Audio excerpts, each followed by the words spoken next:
Hey guys, today we're going to talk about identity, and a little different than we did earlier this summer when we talked about taking off our masks, but today we're going to talk about identity in the ways that people see us, and not in a way saying that, we're defined by the way people see us, people's perception of us. That's not the way I want to talk about it, but I want to talk about identity in the way that we perceive others seeing us as. And that might sound a little bit complicated, but, as softball players, people come up to you and they're like, hey, what sport do you play? And you're like, oh, I'm a softball player. Immediately, that's our identity. Like, hey, I play softball, I this, I that, this is what I do. I'm a second baseman, I'm a lefty hitter. That defines me, right? So we put these labels on ourselves. And we often walk around and we're saying, okay, this is who I am, this is what I do. And when we introduce ourselves, we're like, hey, they're like, where are you from? What do you do? Oh, I play softball for so-and-so. Or, this is what I do, this is part of me. And if we're being honest, this game, it's not going to be a part of us forever. As much as we love it, as much as times we spend in it, our time is limited. For some of us, it's closer than others. I'm a senior. This is my last year, as far as I know, as far as God's playing for me.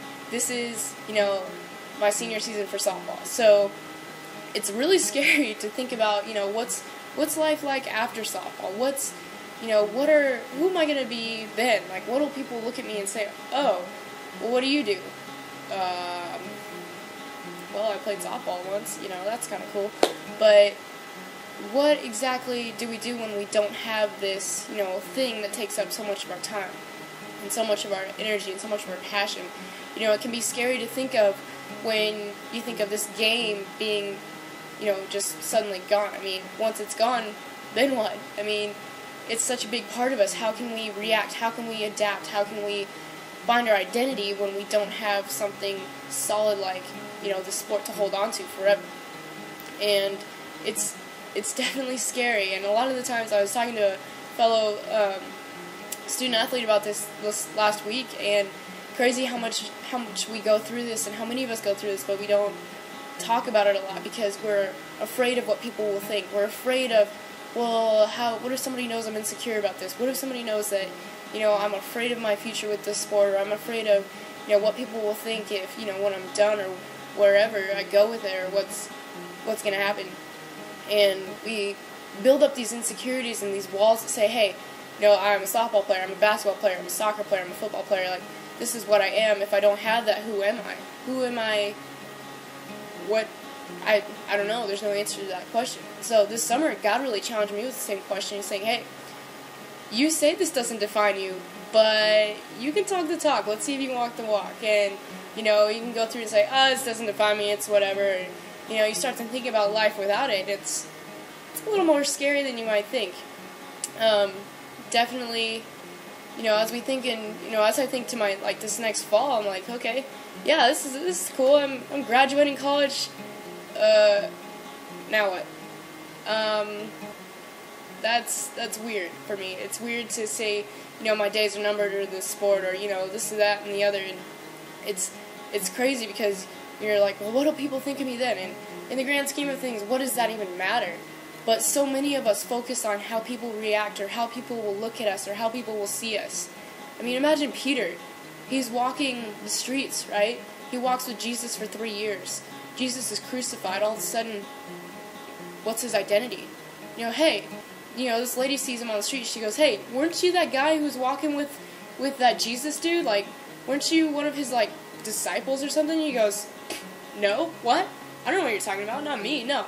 No. You got me confused. 3 times he does this because he's afraid of what people will think when they look at him. He's afraid of how they will see him. He's afraid of their perceptions and what they're going to think and what if they're going to judge him or what they're going to say.